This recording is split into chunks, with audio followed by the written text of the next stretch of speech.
Hey everybody. So today I decided I'm going to go over the waltz. Sorry, today's the live stream. I'm going over the waltz from the other day. So waltzes are in 3/4 time signature.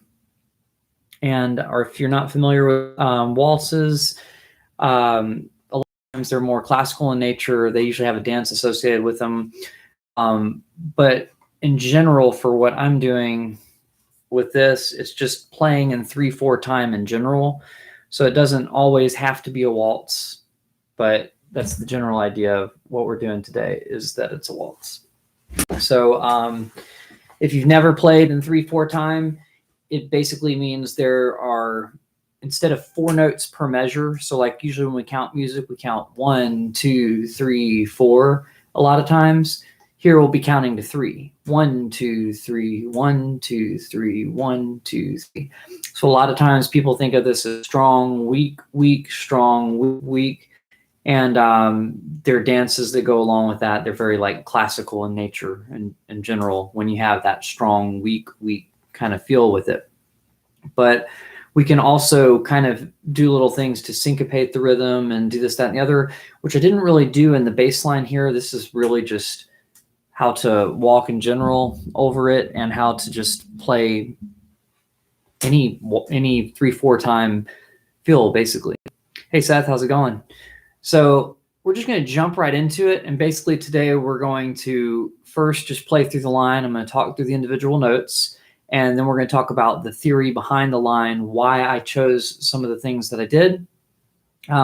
If you're a patron, if you're a Patreon member, then you have access to the sheet music. If not, you could theoretically go to the other video from earlier this week, U-Bass Waltz video, and pull up the play along halfway through the video and pause it, just so that you have it to kind of reference with what I'm doing today. So if I say measure numbers, you can kind of go in there and find what measure I'm at if you want a visual aid in addition to just me playing along and showing you what's happening.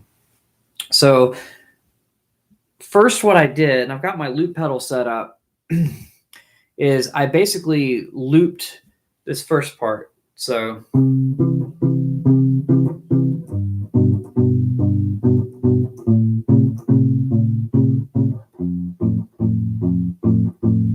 basically what I'm doing there is the 10th fret on the D string by itself. Then I'm playing the 10th fret on the D string with the 9th fret on the G string. And I play that 2 times. So I'm playing the root note of this chord, that 10th fret on the D string, that is a C note, and this is a C chord in measure 1. So I'm playing a C chord by doing the note first, and then a 2-note version of the chord with that 10th fret on the D string, 9th fret on the G string. So I do that 2 measures in a row. So once again, we're counting to 3. It's kind of a quick 3. 1, 2, 3, 1, 2, 3. Then we're going to go to a G chord, which happens to be the same finger shape, just on the A and the D string instead. So that's 10th fret on the A string, which is a G note, and the 9th fret on the D string, and that happens to be a B note. So we're going to play the 10th fret on the A string by itself, then do both of those 2 notes together. So it's a basically you do that 2 times as well, that whole set of 3 notes. 10th fret on the A string, then 10th fret with the 9th fret on the D string, and then 10th fret on the A string by itself, then that same note with that other note as well. So that way we've got our C chord and our G chord, but we do 2 measures of each. 1, 2, 3, 1, 2, 3, 1, 2, 3, 1, 2, 3. Then we're going to go up to an A minor chord. And the way we're going to do this is 12th fret on the A string, and that's an A note. The open A string is also an A note, but we're trying to stay up high so that when we do the bass lines, we're out of that register. So 12th fret on the A string, 10th fret on the D string, and we're going to start with just the 12th fret on the A string, and then we're going to play both of those notes together twice. And then we do that again. So you kind of see the pattern. We play the root note, chord, chord, root note, chord, chord. the last chord that we have is an F chord. So we're going to slide on down to the 8th fret on the A string, which is an F note. And then we're going to play the 7th fret on the D string, which is an A note, which is within that chord. Okay, so we're going to play the 8th fret by itself on the A string, then those 2 notes together, then the 8th note by itself, and those 2 notes together. So if you have a loop pedal, this whole thing we just went over is the loop. But let's try playing that together. Like I said, if you want a visual aid, you can open up the waltz video from last time, go about halfway through the video where the play along starts. And this is the beginning. I'm going to try to do this with the loop pedal right now. Hopefully it'll work right away and I won't have to re-loop it or anything. But basically all you do, you click right when you start, and then you click on the downbeat of the measure after we stop. So where it would start over again if you were just to play it 2 times in a row. So here we go. I'm going to go 1, 2, 3, 1, ready, play, and then we'll go 1, 2, 3, 1, ready, play.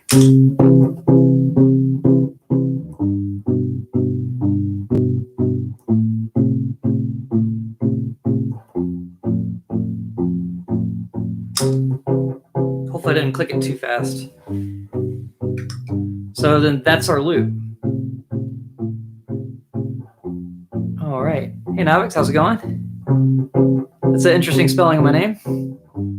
And Seth, there is a lot of jazz and country waltzes too. As far as jazz waltzes I like, if you listen to the Bill Evans Trio, he has a lot of stuff with Scott LaFaro on bass. That guy plays some really, really cool stuff on the upright bass as far as bass parts and 3/4. He's phenomenal at it. All right. Well, yeah, get your loop pedal out and try this if you want to. So once you loop it, that is our chord part. I'm going to turn it down just so it's not blaring. All right. So once we have that loop going, now we have background music to talk over. But yes, now we're at measure 5 at this point. I'll move this so it wanted. So at measure 5, or sorry, I said 9, 5, we're starting at measure 9. There we go. This is where the bass line begins. So here's what the first time through sounds like.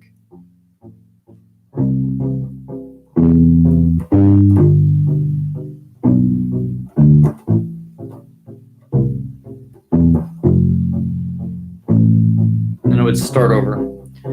So basically what I'm doing there is I'm outlining the arpeggios of the chords. So if you don't know what an arpeggio is, that is the notes of the chord that we're playing individually played out. So first what I'm doing is I'm holding out the first note for the entire measure. So you could just play a waltz like this where you just play root notes, right? But I decided that was really basic and we kind of get the idea by just playing that one measure at a time here. So I went ahead and made the second measure different than that by adding the arpeggio notes in. So the first note we hold out for 3 beats. The second note of the arpeggio will hold out for 2 beats. And the last one will be rather quick, just for 1 beat. And our major arpeggio shape will be 3rd fret on the A string, going back to the 2nd fret on the D string, and then going to the 5th fret on the D string. So we'll hold that first note out for 3 beats, second note out for 2 beats, and that last one for 1. Here we go. 1, 2, 3, 1, 2, 3. So that's what it'll be like. So after that, we have the G chord, and we're going to do the same pattern. We're just going to be playing the 3rd fret on the E string, 2nd fret on the A string, and 5th fret on the A string. And if you look at what fingers I'm using my middle finger for the first note, my pointer finger for the second note, and my pinky finger for the 3rd note.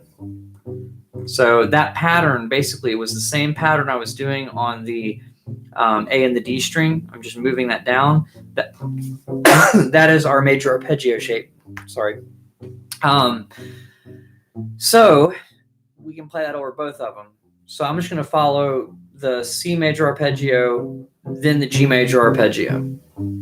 So it just played, so we'll just wait a second longer. Here we go. 1, 2, 3, 1, ready, play. 1, 2, 3. So now we're going to do an A minor arpeggio. That's going to be 5th fret on the E string, then 8th fret on the E string, then 7th fret on the A string. And notice how I shifted up to where my pointer finger is playing the 5th fret, my pinky is playing the 8th fret, and ring finger is playing the 7th fret. So here it is right here. So that's that next one. And then the last one will be an F major arpeggio. So I'm going to pause the loop real quick. And our first note of this is going to be 1st fret on the E string. Then we've got our open A string. And actually, instead of playing the arpeggio, I changed one note to have it walk back into a C. So normally our arpeggio would go 1st fret on the E string, open A string to the 3rd fret. But I decided to make this a walk into bass line number 2. And so instead of playing that C as the last note, 3rd fret on the A string, and then starting the next line over with that same note, I decided to lead into that note with a B. So this is just a walk in to the next time around rather than an arpeggio. So that's the only variation on this one. So let's play bass line 1 together.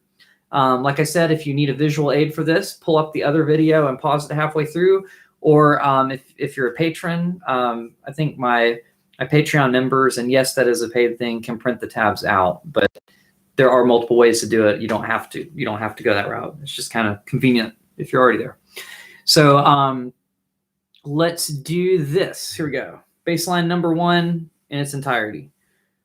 1, 2, 3, 1, red, play.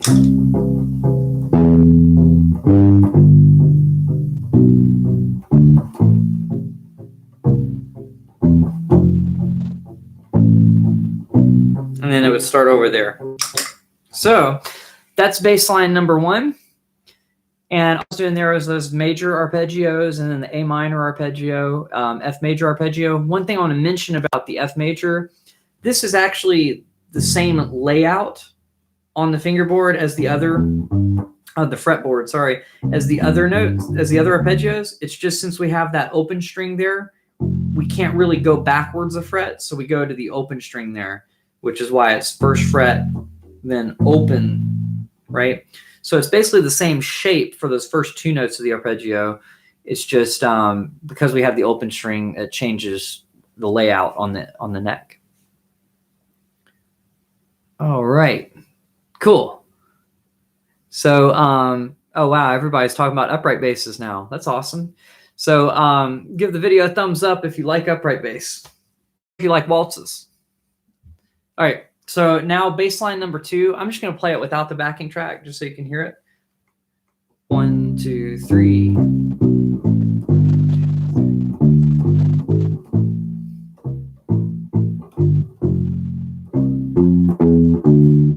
So this is where it starts getting a little bit more melodic.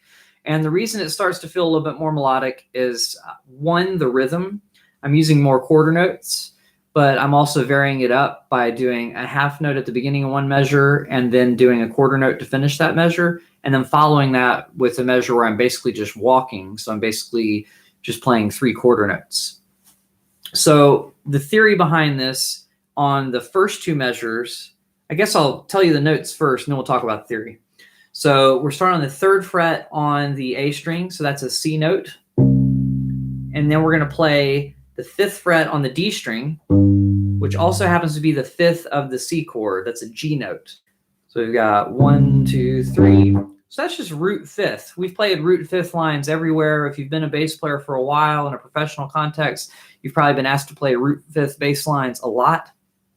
So all I'm doing there is root 5th. It's just since we're in 3, I can't have them as equal notes. So it makes it a little more interesting to do a half note followed by a quarter note. 1, 2, 3, right? And then the next measure is all on the A string, 3rd fret, 2nd fret, open A string. What I'm doing right there is walking down to a G note, which is going to be 3rd fret on the E string. So before I get to that G note, this measure is just the walk down that gets you to the. I'm playing 3rd fret, which is a C note, 2nd fret, which is a B note, and the open A string. So I'm just going backwards down the musical alphabet until I get to G. which, you know, the alphabet starts after G. So if I play them in opposite order, G would be the end of one thing of the alphabet, then it would go A, B, C, but we're doing those in reverse order. So literally that is called a scalar walk down, or a diatonic walk down if you want to, because the key that we're in this whole entire song is C major. Even though we have different chords, all the notes and all those chords are in the C major scale. So all I'm doing there is I'm playing root, fifth, root, walk down to G, and that is the theory behind that as well. So once again, third fret, I'm just gonna go over the frets one more time. Third fret on the A string, fifth fret on the D string, and then on the A string, 3, 2, 0. Okay? So after that, we get to our G chord. I do something a little bit different here, but it's a similar concept. Instead of doing root fifth, I do root third. So we're gonna start on the third fret on the E string, and then go to the second fret on the A string. And we're in a G chord right now, so that first note's a G, and that second note is the third of the chord, which happens to be the second fret. Numbers can be confusing with music, so if that was confusing, just disregard that. But it's a B note, which is the third of the G chord. Okay. Right? And so then that's the arpeggio thing going on again. So I just decided to complete the arpeggio in the next measure with the fifth fret on the A string. And then now I'm playing the root again after that. But then we know we're going to an A note, which is right here. So because that's so close, I don't have a note in the scale that I can play in between there. And I don't really feel like jumping over it and coming back to it right now, although I think I do that later. So instead, I chose to do a chromatic walking note, which is the fourth fret on the E string, and that's a G sharp note. So I'm going G, G sharp to get into the fifth fret of the E string, which is an A note. So let me just say the frets real quick for that whole section. Measures 19 and 20. Third fret on the E string, second fret on the A string, fifth fret on the A string, third fret on the E string, fourth fret on the E string. And once again, the only one of those that's a half note is the first note in there. So it sounds like this when you play it. Sorry, I played the downbeat of measure 21. It's really, and then we'll end up on that other note as we move forward. So let's play the measures 17 through 20 together. So that's bass line number 2, the top line if you're following along on the music. 1, 2, 3, 1, 3.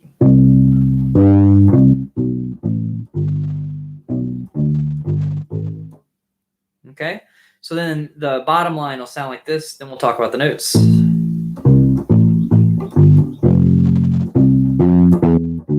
So what I'm doing here is on that A minor chord, I'm playing the fifth fret on the E string, then the eighth fret on the E string, then fifth fret on the E string 2 times, then the third fret.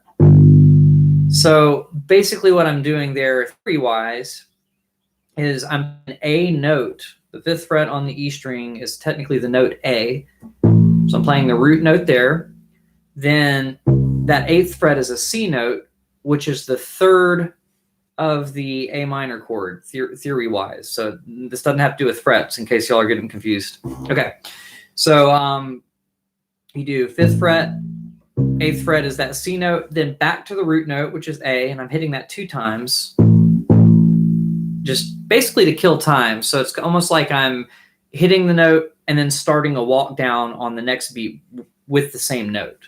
Then I'm doing the third fret on the E string because it's the note in the scale in between the A and the F, and we're going to an F chord next. So that third fret is just a nice little scalar passing tone. We're staying diatonic to the key, and then we end up going to an F after that.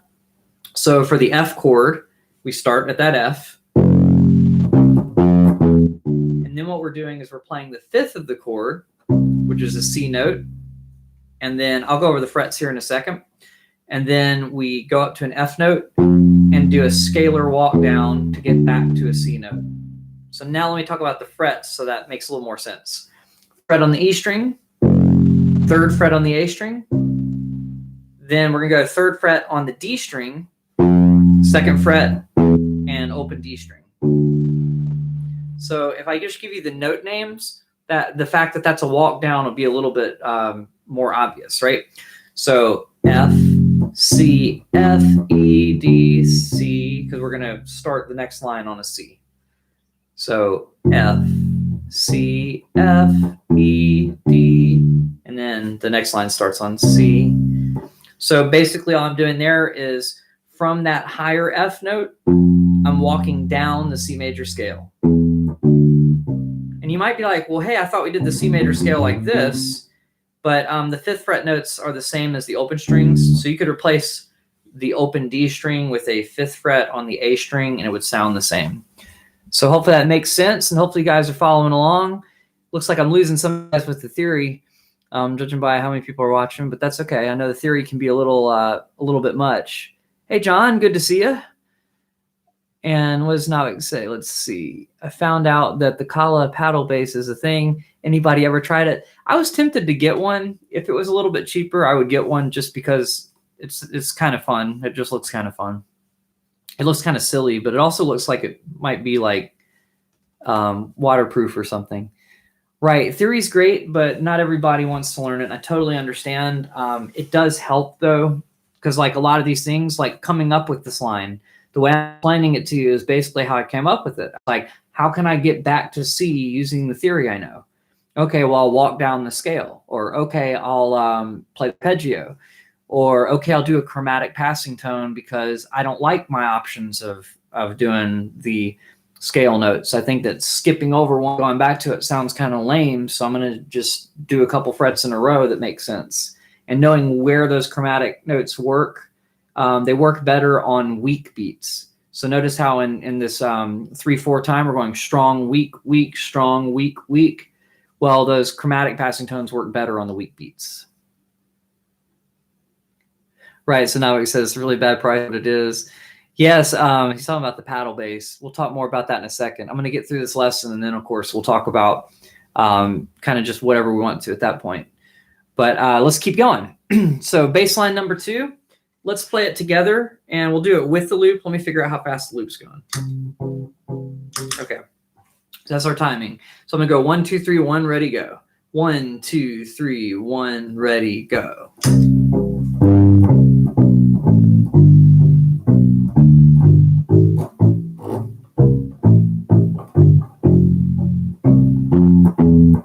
We go back to C there. I'm going to play it one more time because I think that fret buzz might throw you guys off a little bit. Here we go. 1, 2, 3, 1, ready, play.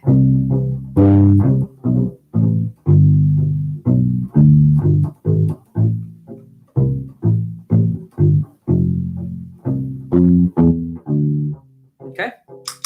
So that's that. And so the idea on this is basically I'm playing either a root note and a 5th or a root note and a 3rd, followed by either a scalar walk down or a chromatic walk up in the case of measure 20.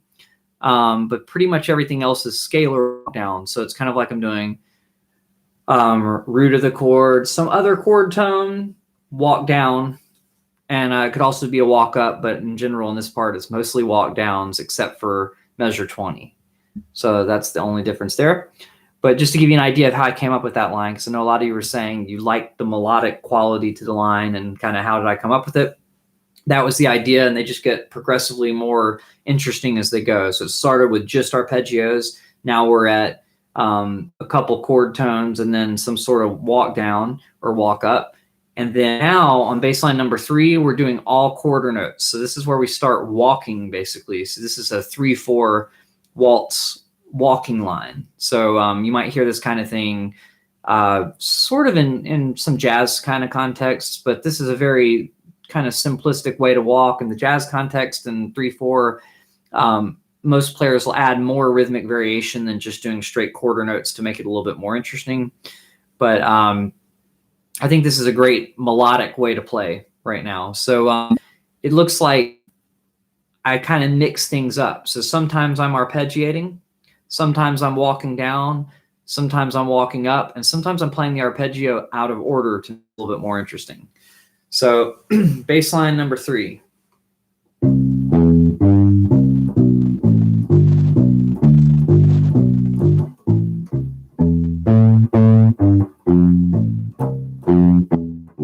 Okay, so first we'll go through the frets, and then I'll talk about the theory in 2-measure things like I was doing with the other part. So here's 25 and 26. Well, that's just an arpeggio for the first measure. So 25 is just 3rd fret on the A string, 2nd fret on the D string, and 5th fret on the D string. And so that's that major arpeggio that we talked about earlier. And then the next measure after that, we're just doing a scalar walk down. So C, B, A. We already did that one. So that one we don't really need to go over a whole bunch.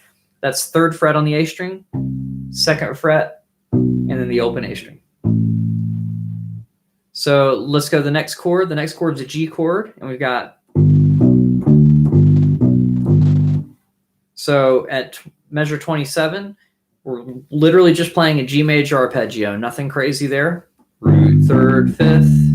So that's gonna be 3rd fret on the E string, 2nd fret on the A string, and 5th fret on the A string. And then we're just gonna kind of scramble those notes and leave one of them out. So we're going root, 3rd, root on the next measure. And basically what I'm doing is I'm surrounding the note we're gonna end up on in measure 20. Within the scale, I'm like skipping over a note in the scale and then coming back to the first one, almost like I'm sandwiching the note in between. It would be easier to see this on piano, but going from a G to a B, back to a G, and then going to the A that's in the middle of them. It's also easier to see if I play it on one string rather than, but that's beside the point. It's 3rd fret on the E string, 2nd fret on the A string, back to the 3rd fret on the E string. G, B, G. And then after that, we end up on 5th fret on the E string. And I go ahead and slide my pointer finger here because we're going to end up doing an arpeggio shape there. But let's just play 25 through 28 together, and then we'll go to that. 1, 2, 3, 1, ready, play.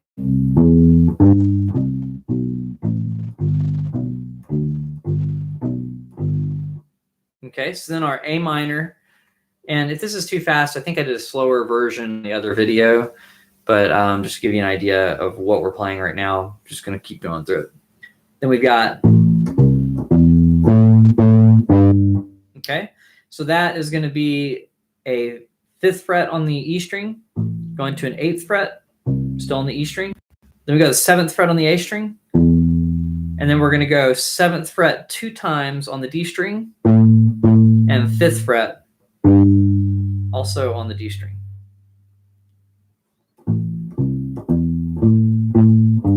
So what I'm doing here is measure 29 is just going through the arpeggio, and then I'm going to the A octave because we started on a low A. I'm just going to that upper A for the downbeat of measure 30. So this is literally just an arpeggio the way sometimes people play it, where it has 4 notes instead of 3. Right? Boom, boom, boom, boom, boom, boom, boom, but just going up. So this is going to be an A note, going to a C note, going to an E note, going to a higher A note. And then from there, I just hit that same note a second time, and then I do a scalar walk down. And that goes to the 5th fret on the D string, which leads us to the 3rd fret on the D string for this next section. So here's the next part at measure 31. So this ends up being 3rd fret on the D string, open A string, 3rd fret on the A string, and then we go back to the 3rd fret on the D string, then the 2nd fret, then the open D string. Okay, so what we're doing here is we're playing the F, which is the root of the arpeggio, but I picked the upper F instead of the lower F. But then the other 2 notes are just the 3rd and the 5th chord. So an A and a C, F, A, C, instead of going up to the A. F, A, C. I'm just taking those two notes down the octave and having the F be in the higher octave. So after I do that, then I hit another F, which is 3rd fret on the D string still. And I'm just doing a scalar walk down from there to lead back into C for bass line number 4. So not much theory there. It's really just arpeggios and walk downs, arpeggios and scrambled arpeggios, and that's it. So nothing crazy there. No, no chromatic tones, just all diatonic stuff there. So hopefully that makes sense. All right, I'm gonna see what you guys are saying, see if any of it is related to the theory. So is this the quarter arpeggio walking waltz then? Yeah, if you want to call it that, that's a good name for it. All right. So any U-basses for under 250. I really did like the Nomad. And then for ones that are around 250, if you can find a bamboo model for that cheap, I feel like they were somewhere. But that one's good. And then John asks, what amp am I using? Right now I'm using a TC electronic amp. It's just a bass amp. It's not anything special for U-bass. But sometimes I use a Fender Rumble 200. I like the Fender amps a lot. If you want something smaller, they have smaller series and stuff. But I'm getting distracted. For the people watching for the waltz, let's keep going, and then I'll come back to that question. So bass line number 3, we just went over it. Let me figure out what the tempo is first. Okay. So I'm going to go 1, 2, 3, 1, ready, play. 1, 2, 3, 1, ready, play.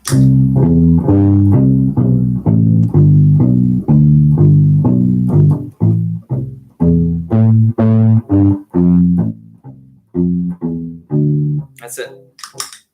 And that at the end will lead to a C for bass line 4. Bass line 4 will sound like this. Oops, I did it wrong already. Forgot which scrambled the arpeggio, and my brain overtook my sight. So here we go.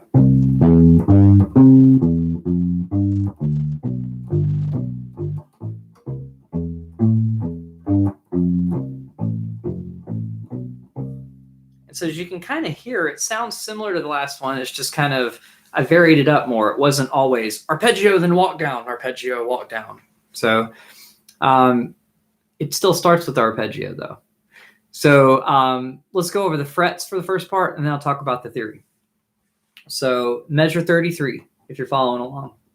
3rd fret on the A string, 2nd fret on the D string, 5th fret on the D string as well, 5th fret on the G string, then 2nd fret on the D string, then 3rd fret. And let's talk about why I played those notes now. So first measure, just a C major arpeggio. We've gone over that so many times. I'm pretty sure the last 3 lines have started. In fact, I think every single line had started with a C major arpeggio in order. Nope, not bass line number 2. But bass line number 1, 3, and this one all started that way. It's just this time it's all quarter notes. Then we're continuing that idea where we go to that upper octave of the C. That's literally just that arpeggio pattern. And then from there, I'm jumping down to the E note, which is the 3rd of the chord still. And then here, I'm thinking about this next note, this F note, as a scalar passing tone, so a diatonic passing tone to lead to this G, which is where we're going next. So arpeggio, jump down to the 3rd and walk up to G to lead the G chord.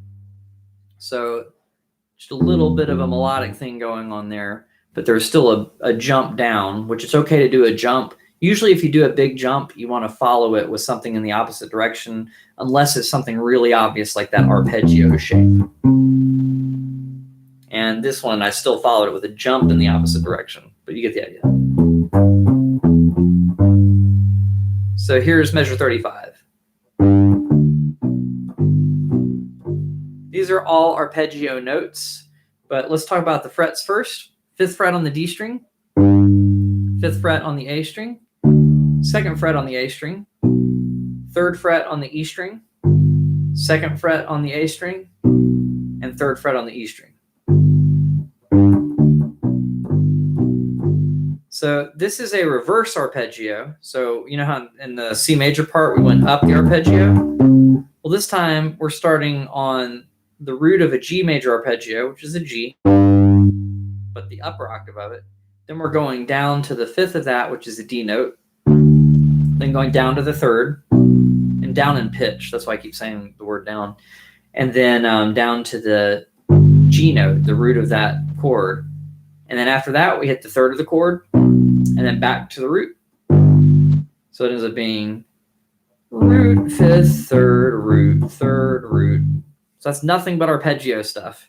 And you might be like, well, why did I do this root, 3rd, root thing? But we talked about it in the last line. I think I did the same thing in the same spot. It leads into this A minor chord really nicely because we're surrounding. We're going G, B, G, A. So G, skip over A to go to B, skip back over A to go to G, and then end up on A. Like we're hinting at it. We're kind of beating around the bush, so to speak, and then going to A minor. And yeah, so let's play that part together, and then we'll go into measure 37 after that. So from 33, we'll start on the C chord. 1, 2, 3, 1, ready, play. Whoops, I played it wrong. Sorry about that. False start. 1, 2, 3, 1, ready, play.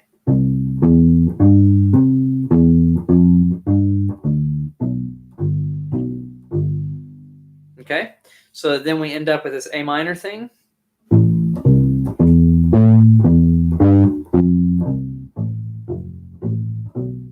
And honestly, a lot of this stuff is really like stuff that came before, just kind of combined together, and one little kind of jump instead.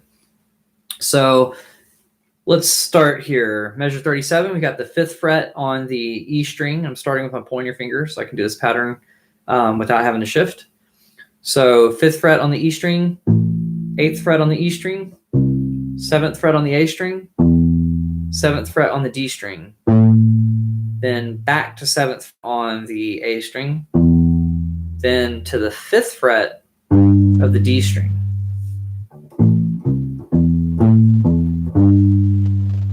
Okay, so what am I doing there?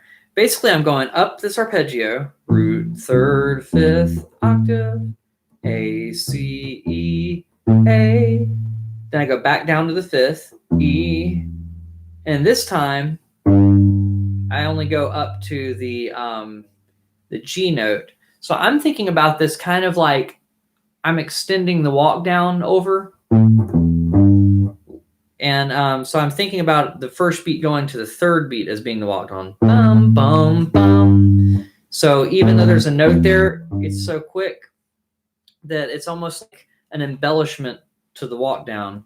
That's one way to look at it. Another way to look at it is it's a note that's in the arpeggio, right? It's the 5th of the chord. And then when I'm going up to here, you could pretend that I'm playing an A minor 7th chord. That would be the 7th of that chord, which is a G note. So either way you want to look at it, as a kind of way to prolong the walk down or as a 7th of the chord. It's a good way to look at it. But it still kind of walks into F. So you could kind of think of it also as kind of surrounding the F. I'm going from an E, hopping up to a G, and then going back to an F. So it's kind of a combination thing where it really does all three of those things.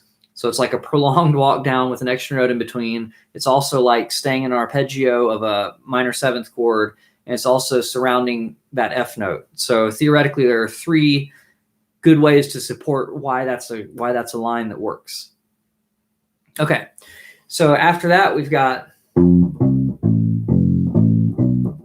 I think this one's pretty obvious at this point since we've been doing arpeggios a lot, but this one is just a completely reversed arpeggio. We're starting on an F note up here. Let me go through the frets first.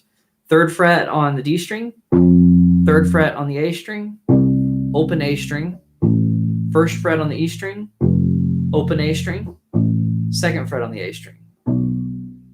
Okay. Okay, so that last note's not in the arpeggio, but once again, we've done this measure before, so we kind of already know why that happens.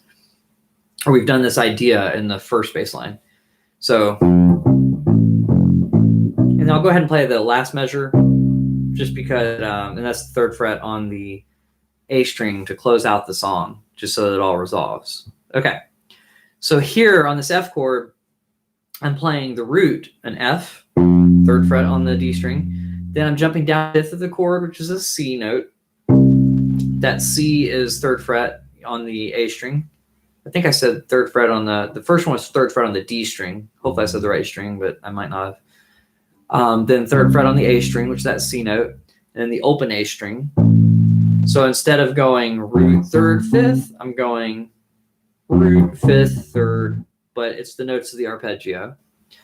And then I land on the lower F, so that's that root. Then I go back to an A, which is the 3rd. And then instead of playing the 5th, because we're actually going to end on a C note, which would have been the 5th of this chord, I'm going to play a B note, 2nd fret on the A string to lead into that C, to where it feels like we just arrived home. That's the end of the piece. So let's play bass line number 4, and then just talk about other things that we could do over 3/4 time. And then I'll get to your questions if you have any other questions. So why don't we do, no, I think we can go ahead and do the whole thing. I don't think we need to go over just 37 through the end. Let's go from 33 to the end, and we'll do it with the loop pedal bass line.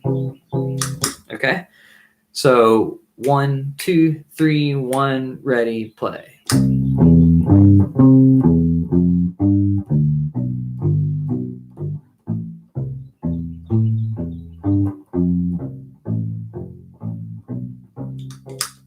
And then I'll have to stop the pedal, but you get the idea. So that's the whole thing.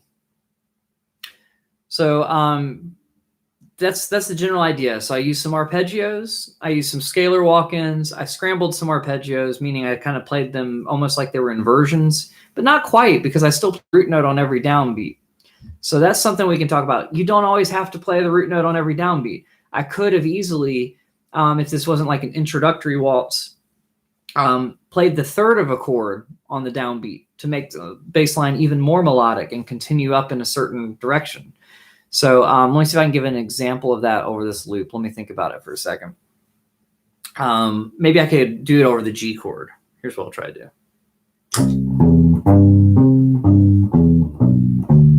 And it's not really a great place, so I'll try again.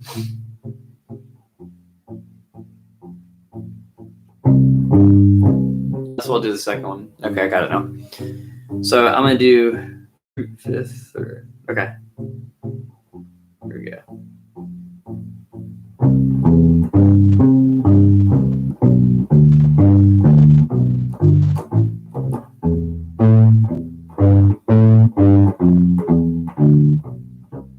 So that wasn't the best line, but you kind of get the idea. What I was doing, something on the first chord just to kill time.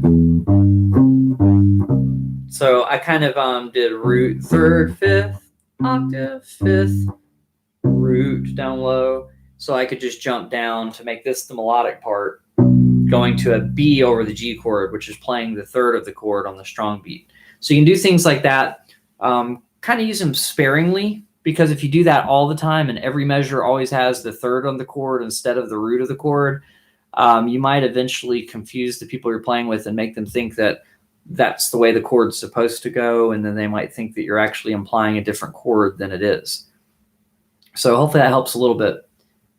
But yeah, arpeggios and walk downs. Seth, you're right. That's 90% of it. There was one note in there that wasn't in the scale, and that was a chromatic passing tone going from the G chord into the A minor chord. We can do chromatic passing tones in other places, but in this song, that's the best one for it. Let me think if I can think of another place for it.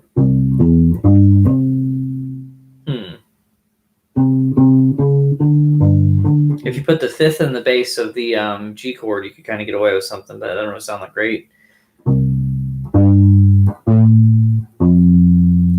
From the 6th chord,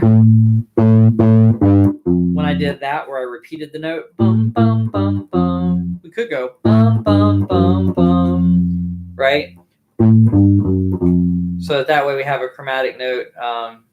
We have an A note, and then we have the G note, and then we could have G. You could think of it as an F sharp note, or you could think of it as a G flat note going to F.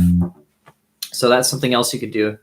From here with the waltzes, you can kind of add variations on the rhythm. Something Scott LaFaro that played with Bill Evans, a lot of those recordings I was talking about earlier that I just briefly mentioned when Seth brought up the jazz thing. He does a lot of things where he'll go back and forth between doing 2 dotted quarter notes for each 3/4 measure, and then change it back up to where it's walking, right?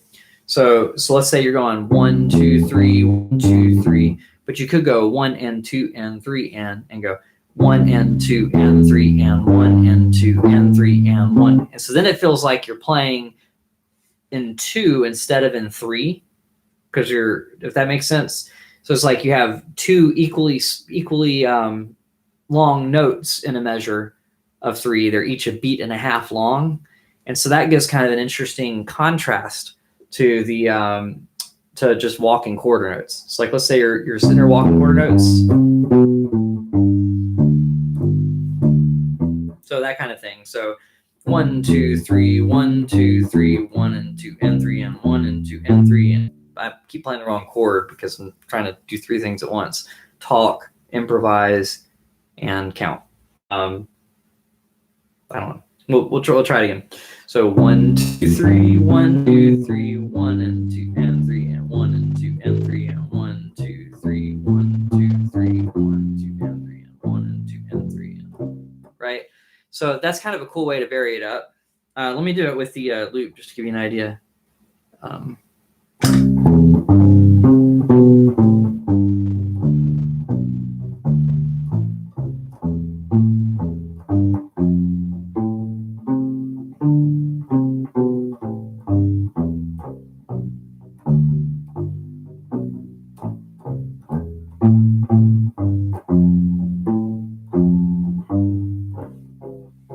So that's kind of a cool variation you can do. But yet again, if you're playing with players that don't understand this kind of syncopation that you're doing, you might throw them off a little bit. It might make it kind of tricky for people. So you want to make sure you're playing with semi-advanced people when you kind of vary up the rhythm like that, because some people are really comfortable with that kind of thing. There's that go back and forth every other measure like that.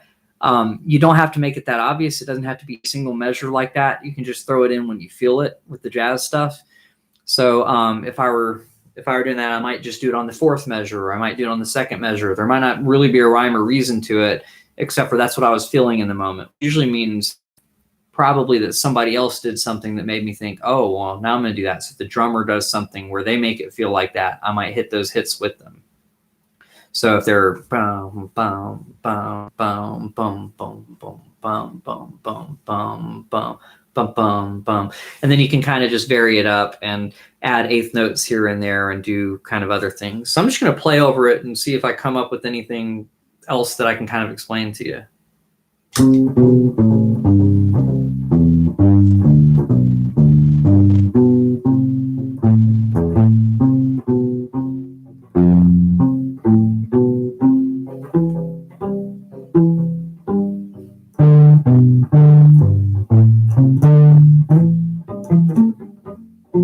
I'm really soloing.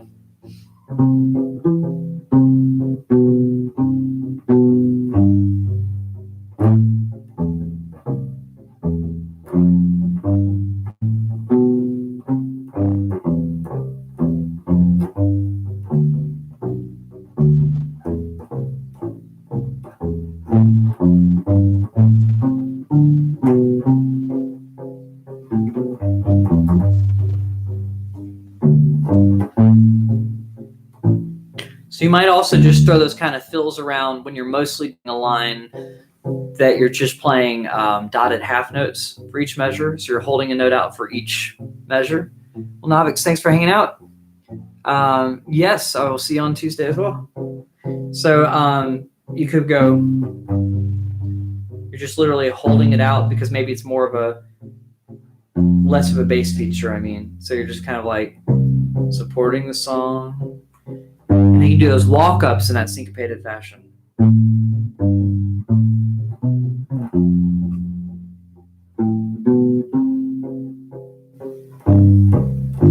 Right?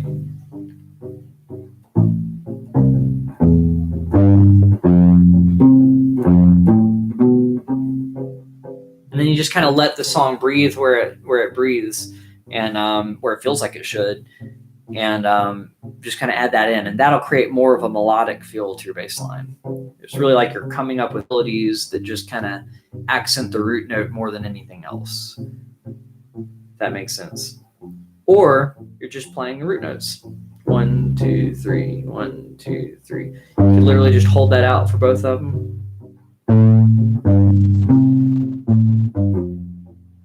Right?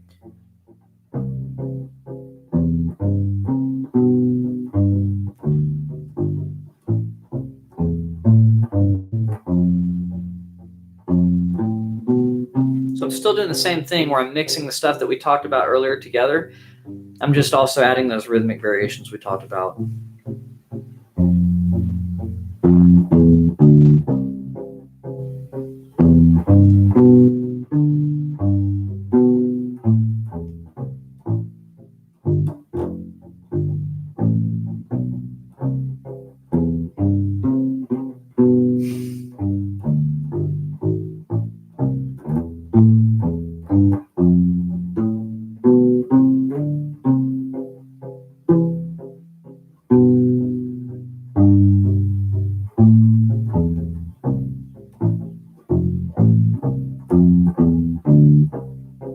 So you got a lot of melodic ideas that we're basically just throwing the same thing in.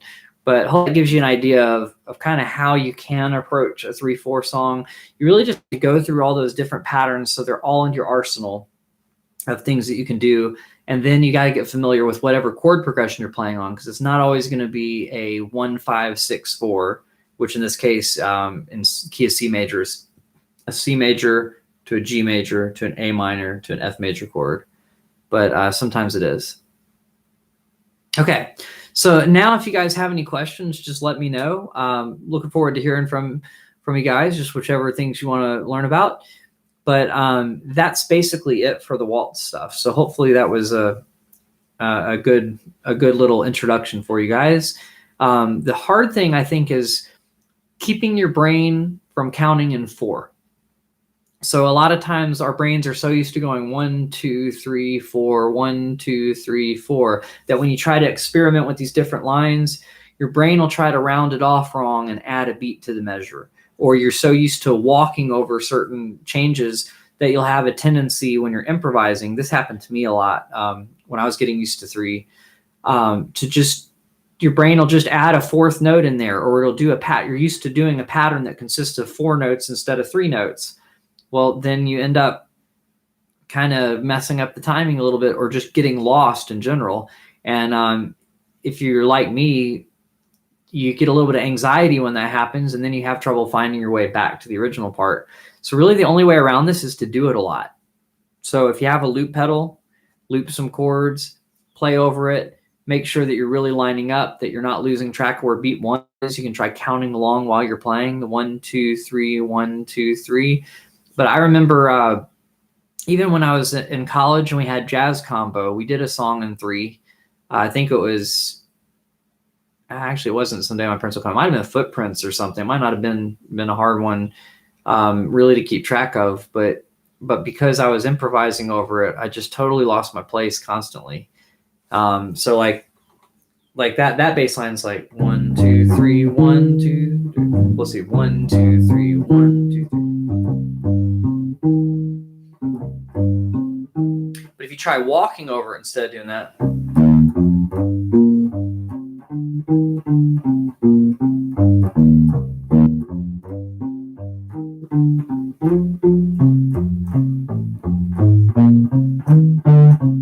you know, you're kind of doing things all the time. But when you go to solo in 3, you might know that you're able to do those syncopations that we talked about.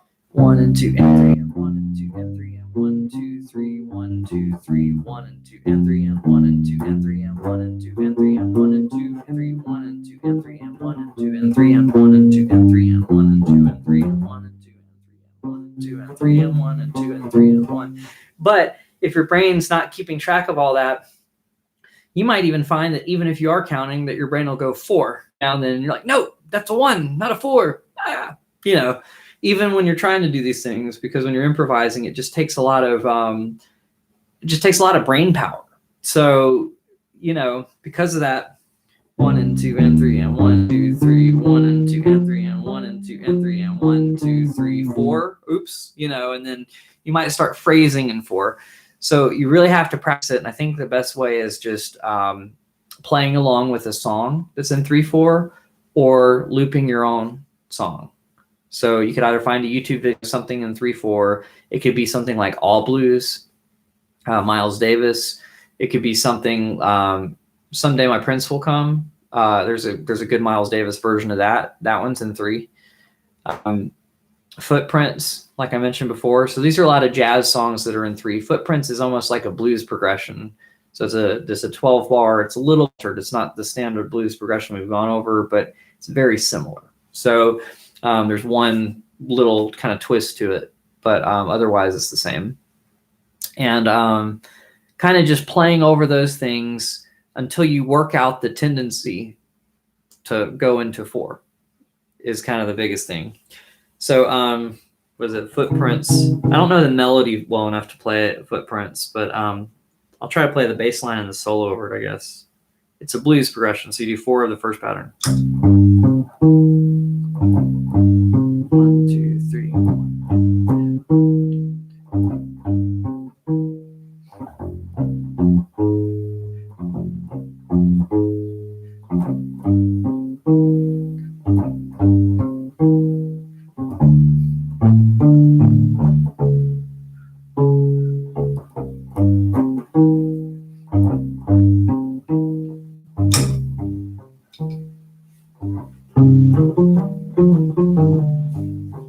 2 3 1 2 3 1 2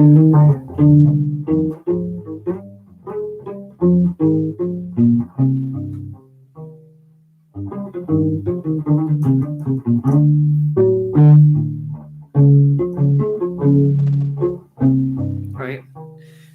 So if I'm counting in my head, I'm going like 1 2 1 2 3 1 2 3 1 2 3 1 2 3 1 2 3 1 2 3 1 2 3 1 3 1 2 3 1 2 3 1 2 3 1 2 3 1 2 3 1 2 3 1 2 3 1 2 3 1 2 3 1 2 3 1 2 3 1 2 3 1 2 3 1 2 3.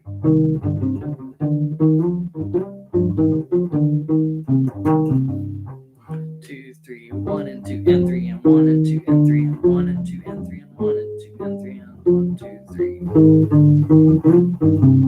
Right. 1 and 2 and 3 and 1. Hope I played the right note.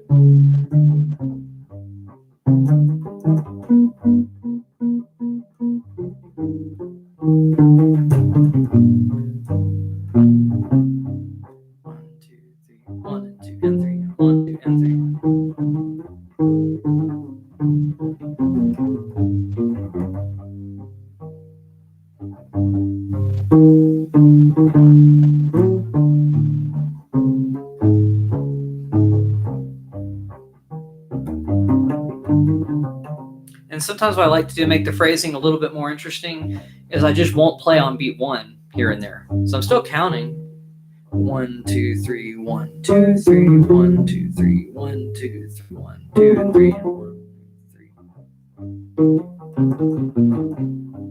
Right? So that's on beat 1. That was not on beat 1. That is on beat 1. So I kind of vary it up. Like sometimes I'm playing on beat 1. Sometimes I'm phrasing to where I'm skipping over beat 1 or holding a note out through beat 1. But yeah, it's the same as soloing in any other thing. You have to get comfortable with it. So if I were to approach that and not just playing a bass line over it, what I would do first is probably get comfortable playing the scales in 3, you know, or arpeggios really. 2 and 3 and 1 and 2 and 3 and 1 2 3 1 2 3 1 and 2 and 3 and 1 and 2 and 3, that kind of thing. Practicing both the syncopated version and not, because just having that variation of rhythm already will make your phrasing a lot more interesting. And then, so it's like you focus on individual things, focus on rhythm or notes, right? And so I think that's the problem when we go to 3/4 after playing 4/4 for a long time, is our brain's like, I got to focus on the notes.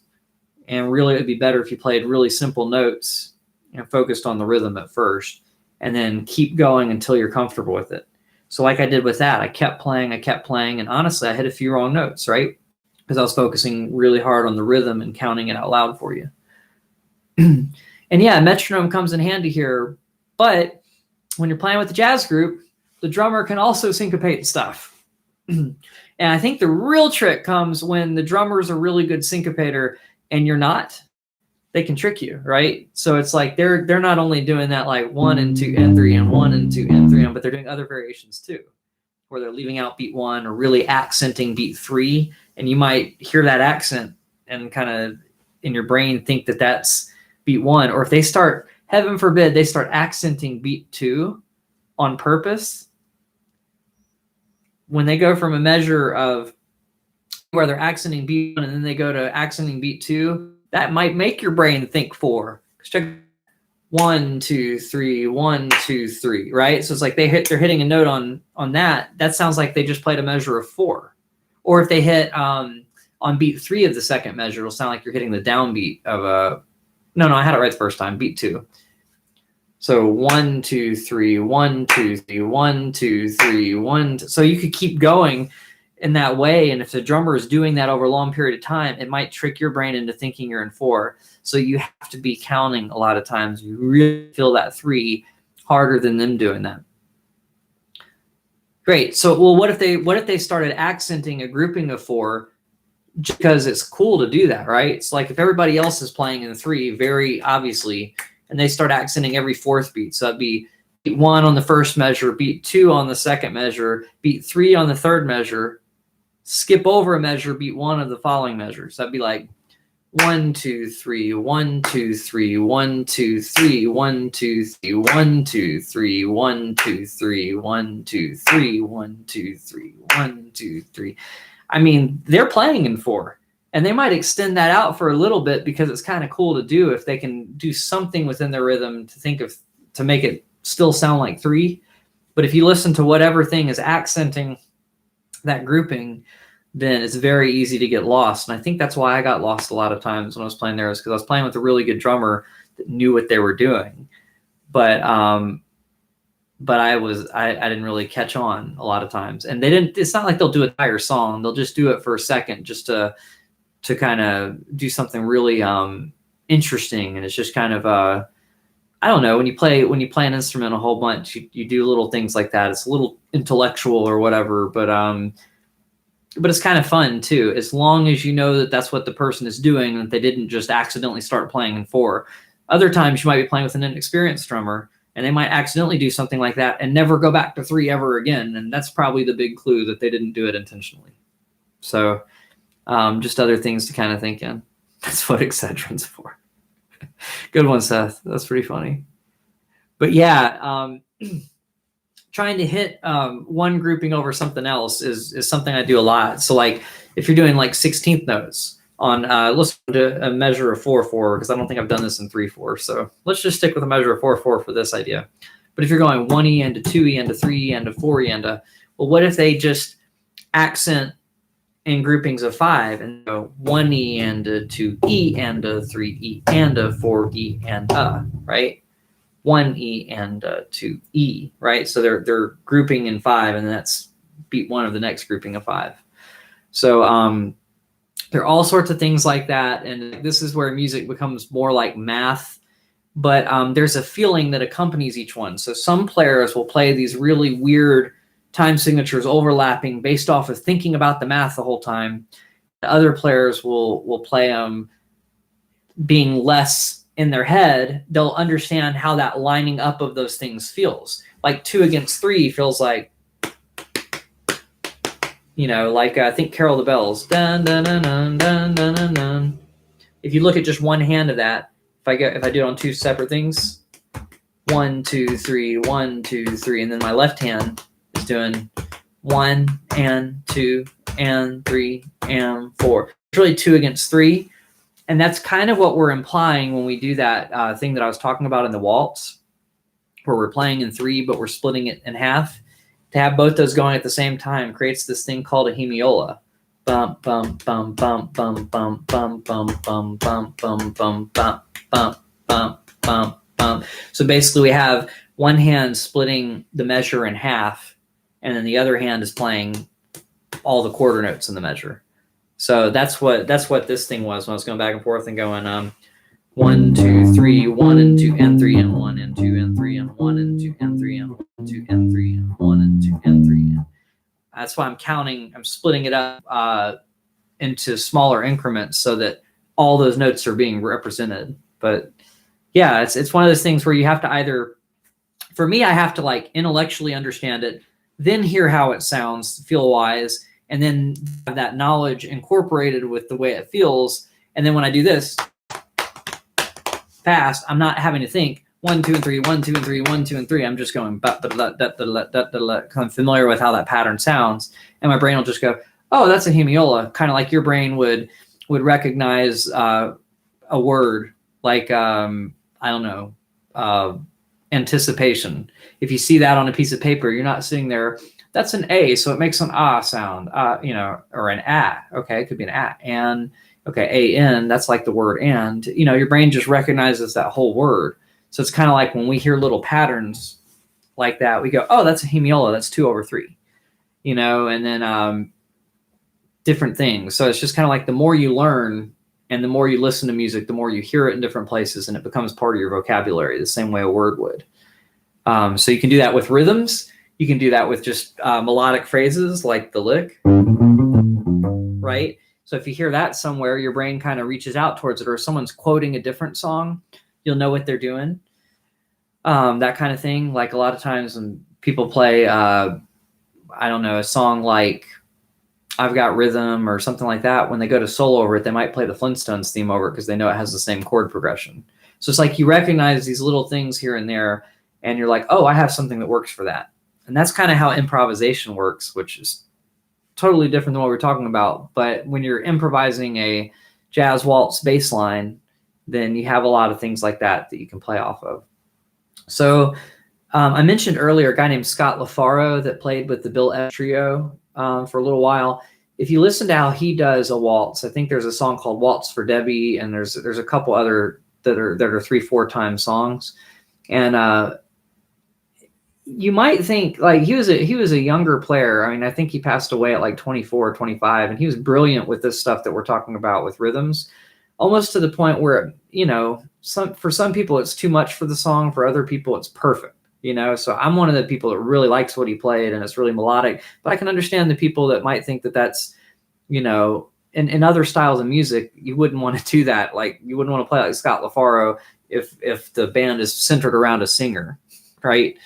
But because it's centered around 3 musicians that are conversing back and forth with these different improvised rhythms and reacting to each other's rhythms that they hear, then what he does really works well, and the other musicians play off of him. But he does all these things that we're talking about, and then more rhythmic variation. Leaving out the downbeat is a good one. Accenting weird places within there. So when you have a measure of 3, you could count the 8th notes and go 1 and 2 and 3 and. What if you just decide randomly to just accent the and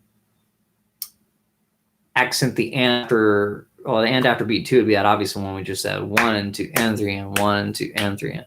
Oh, that's right. Scott LaFaro did play with Ornette as well. Very cool. Very cool stuff. So yeah, if you guys are seeing Seth in the chat, his dad was also a brilliant jazz bass player, and I didn't know that. I didn't know that Scott played with Ornette, but that totally makes sense. Like he could do it. he liked thinking outside of the box a lot. And if you ever hear him play on a song that's in 3/4, 3/4, I think like Waltz for Debbie is a good one. There's another one. I think it's Live at the Village Vanguard, Bill Evans Trio. There's just some cool stuff on there. If you want to hear somebody that's like doing everything that you possibly can in 3/4 and stuff that you wouldn't really be able to do in any other context without getting fired from a gig. If it's not a jazz trio gig, you're fine in a jazz trio setting where it's about progressive kind of stuff. But even some other things that might be a little bit too much. If you're trying to be background music and you're playing like that, all of a sudden you're in the foreground, So you got to be careful. But Bill Evans Trio Live, the Village Vanguard. Let's see what songs come up. Because for some reason my brain's not coming up with which one was in 3. I wish it would pull up the album. Okay, well it doesn't pull up the whole album, so I guess it's not on Spotify, but that's okay.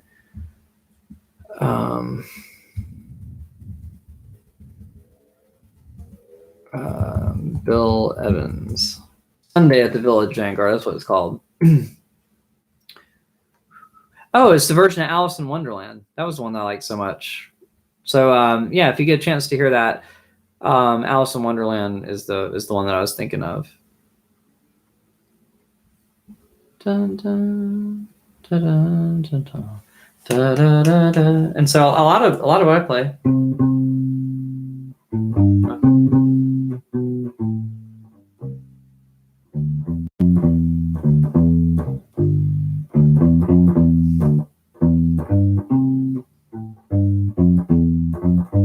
So that's a good melody to learn. Play a melody 3. That one's good. Someday My Prince Will Come is a good one in 3. All blues is a little simple. That might not help you play in 3 much because you're holding out a lot of notes for a long period of time. Footprints, I never learned the melody, but I should know it. Dun dun dun dun dun dun dun dun dun dun. That one might be a good one to learn if you're trying to come up with rhythmic things. But as far as simple stuff, so we kind of dived into the jazz stuff. There's a lot of simpler stuff in 3/4 as well. Sometimes people hear 3/4 and 6/8, and it's like, what's the difference between 3/4 and 6/8? Mainly, it's how the drummer is playing on it. So, like the snare drum, if the snare drum hits on beat 4, so if you're going like 1, 2, 3, 4, 5, 6, 1, 2, 3, 4, 5, 6. It's still strong, weak, weak, strong, weak, weak. So it still feels like 3, but it's kind of like that snare separates it in half. So you can tell it's 6 beats going on rather than just 3. But it's kind of confusing, but that's kind of the idea. So there are 2 groupings of 3, and there's something that designates that the second one's not the same as the first. So hopefully that helps a little bit on that. But yeah, they just aren't felt the same. The other thing is when we were doing that thing where we were splitting the 1 into M3 and 1 into M3, and you could think about that 1, 2, 1, 2, 4, 5, 6, 1, 2, 3, 4, 5, 6. But where at 3 you go 1 and 3 and. So you hear that difference. They're just felt kind of different, if that makes sense. And so when we add that other rhythm, it almost feels like we're playing in 6/8 instead of a slower 3/4. But anyway, that's kind of confusing. But you're juxtaposing different rhythms, kind of into one context. It's kind of fun to do. Does anybody else have any questions? I know Seth's still here. I see some other people are still here. Hopefully that was kind of interesting, just kind of diving into different things you can do in 3. But do you guys have any questions about the U-Bass in general at this point, or anything else? It could be bass guitar questions. It doesn't have to be U-Bass specific. It could be upright bass questions.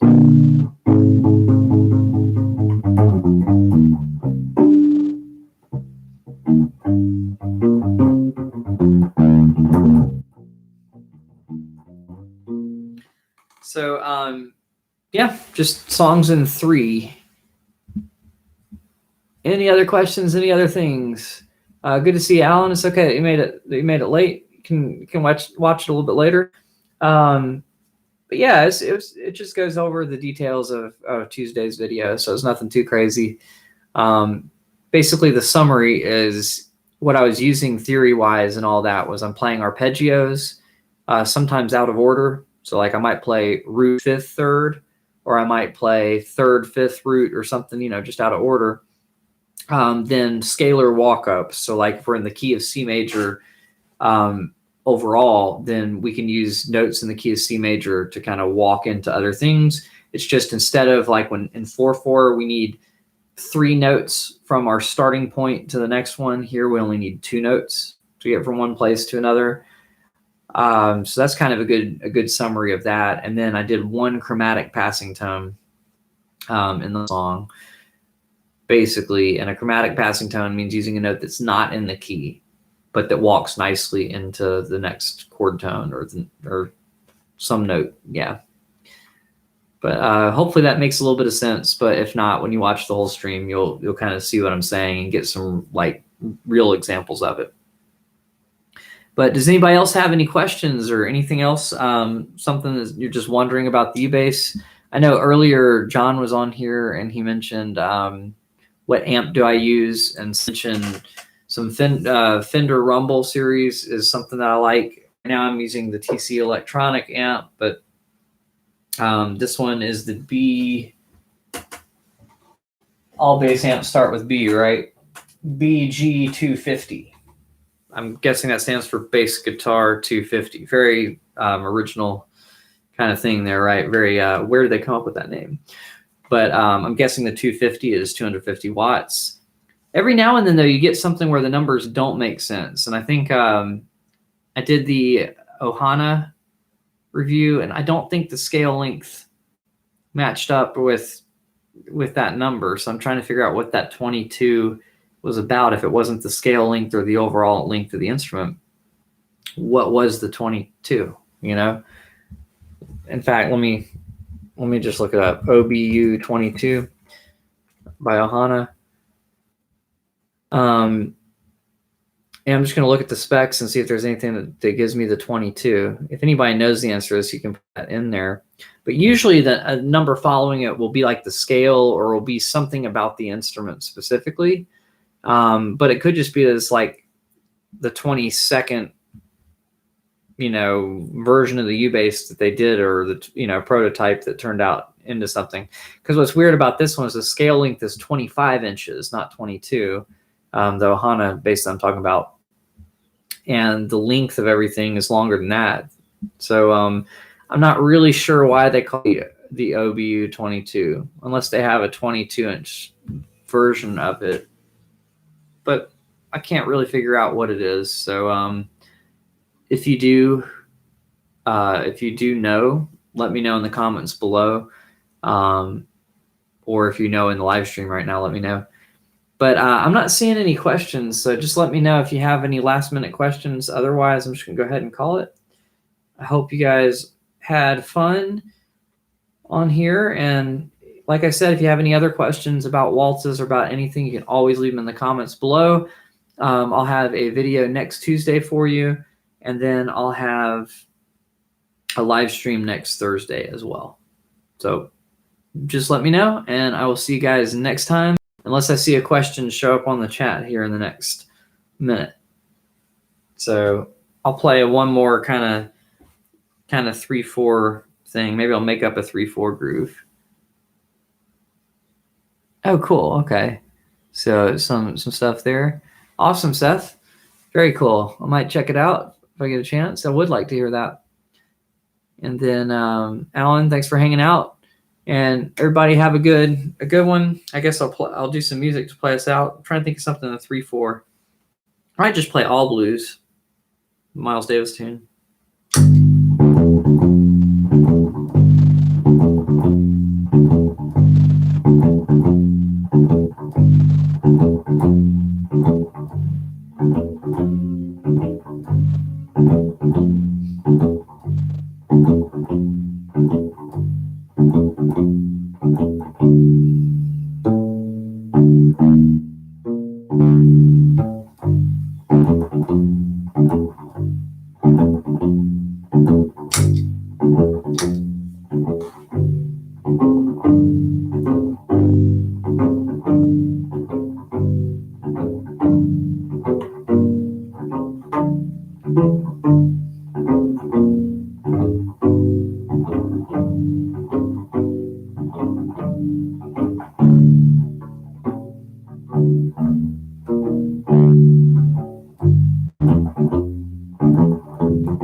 All right, guys, thank you so much for tuning in.